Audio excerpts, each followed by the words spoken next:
आमंत्रित करना चाहूंगी अब स्पीच के लिए श्री अमरीश कुमार जी को, secretary to government medical education department, government of Rajasthan. जोरदार तालियों के साथ स्वागत कीजिए अमरीश जी का।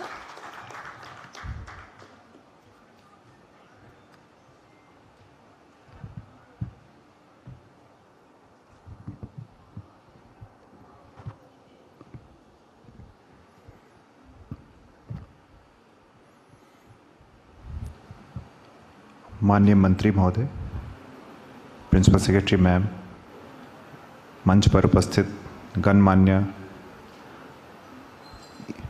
फर्स्ट इंडिया के मैनेजिंग एडिटर साहब,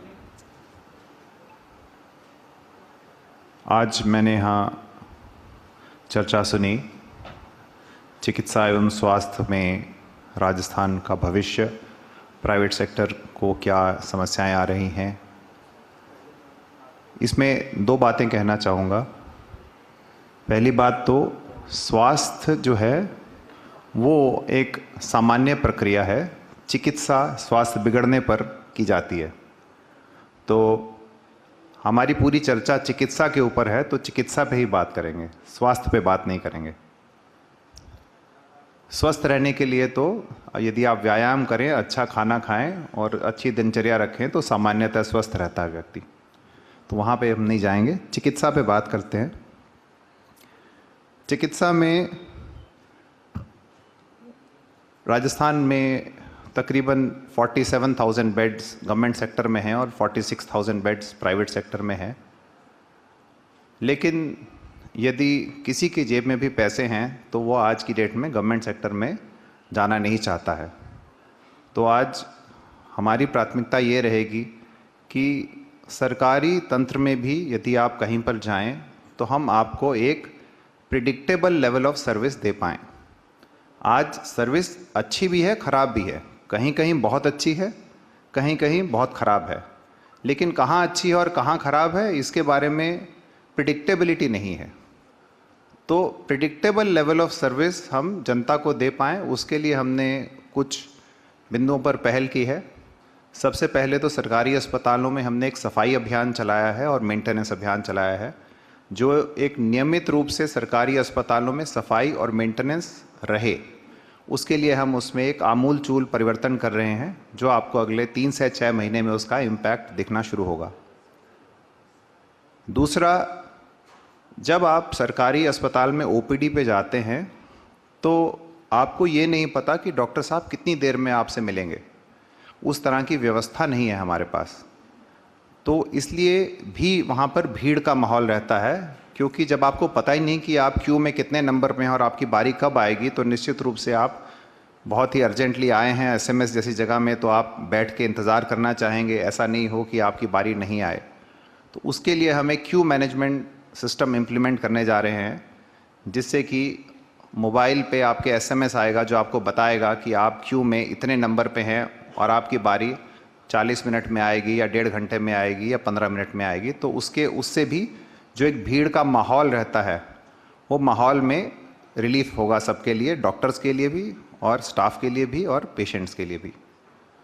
और इस बार की बजट घोषणा में बहुत सारे अस्पतालों में एक उन्नयन की बजट घोषणाएं हुई हैं। तो उन्नयन क्या होता है? उन्नयन को अंग्रेजी में बोलते हैं अपग्रेडेशन। तो हम सभी अस्पतालों में मरीज़ों के लिए सुविधाएं इतनी अच्छी करेंगे कि कोई भी हमारे सरकारी अस्पताल में भी आने से कतराएगा नहीं। आज सब लोग ये बात करते हैं, साहब डॉक्टर साहब तो बहुत अच्छे हैं, लेकिन वहाँ पर आपकी जो व्यवस्था है उसको देख के आने का मन नहीं करता है। तो हम अपने हॉस्पिटल्स को अपग्रेड करेंगे ताकि वहाँ पर आने में कोई इशू नहीं होगा। तो क्या हम प्राइवेट सेक्टर से कम्पीट कर रहे हैं? नहीं, हम कम्पीट नहीं कर रहे हैं। प्राइवेट सेक्टर में यदि आपके पास बहुत पैसे हैं, आप लग्जरी चाहते हैं, आप बड़ा कमरा चाहते हैं जिसके अंदर आप आराम से सर्जरी के बाद आराम कर सकें, जहां आपसे 20 लोग आके मिल सकें, उस तरह की सुविधाएं प्राइवेट सेक्टर में मिलेंगी। लेकिन एक basic level of sanitation, basic level of care आपको वहाँ पे सुरक्षा महसूस हो, ऐसा हमारा प्रयास है कि सरकारी अस्पतालों में सब जगह हो।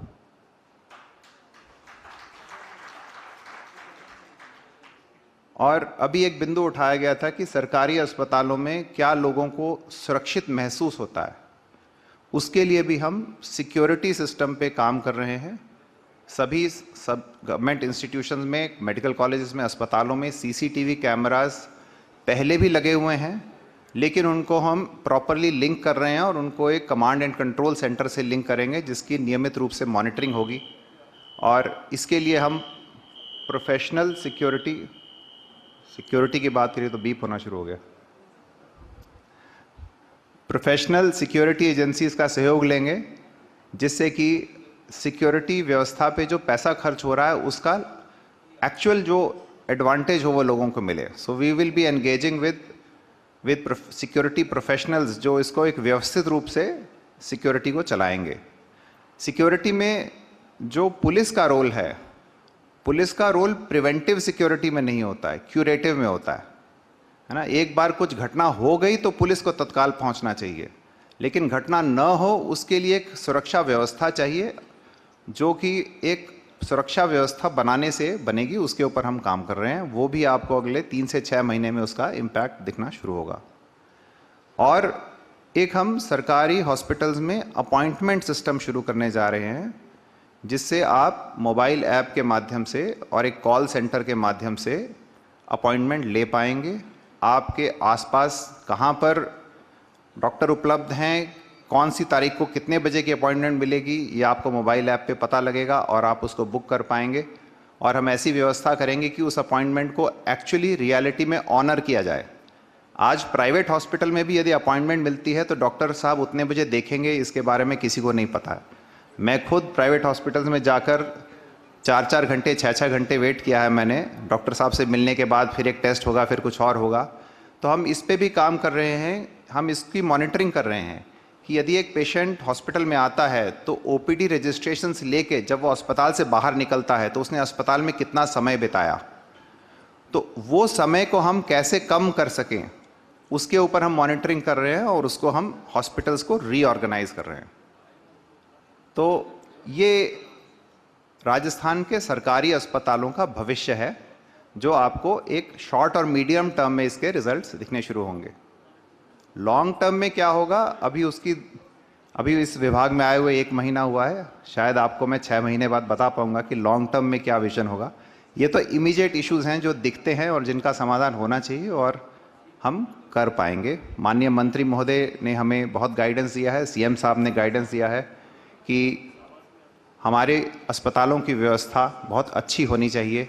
सरकार केवल निर्माण पर पैसा न खर्च करे, उसको चलाने में भी हम पूरा ध्यान दें तो बहुत अच्छे से हम जो नए मेडिकल कॉलेजेस बने हैं, नए हॉस्पिटल्स विकसित हो रहे हैं, वो वास्तव में लोगों को अपेक्षानुरूप सेवा दे पाएँ, इस पे हम काम करेंगे। Thank you.